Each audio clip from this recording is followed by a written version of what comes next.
সম্মানিত ভিউয়ার্স, আসসালামু আলাইকুম। আমি রয়েছি বাংলাদেশের শরীয়তপুর জেলা জাজিরা থানার পদ্মা নদীর পাশেই যে পদ্মা ব্রিজ, এই পদ্মা ব্রিজের জাজিরা প্রান্তে, যেখানে ভেড়া বাংলাদেশে একদম বিলুপ্তির পথে, একদম দেখাই যায় না বললেই চলে।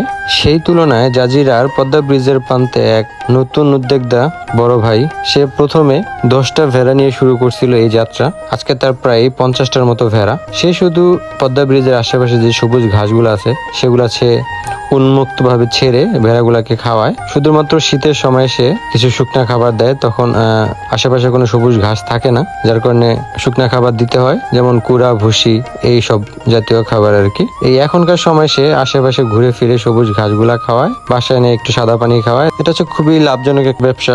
বড় ভাইয়ের সাথে কথা বলে জানতে পারলাম, বড় সাইজের যে ভেড়াগুলো আছে সে বলল মোটামুটি 25 থেকে 30 কেজি ওজন হয়ে যাবে, আর সেগুলার দাম পার পিস নাকি প্রায় 25 থেকে 30,000 টাকা। আপনারা চাইলেই এরকম একটা সম্ভাবনাময়ী উদ্যোগ নিতে পারেন।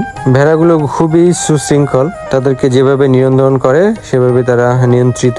অন্য অন্য এলাকায় দেখছি ভেড়াগুলা নাকি মানুষ দেখলে গুতায়, এই ভেড়াগুলা খুবই ভালো।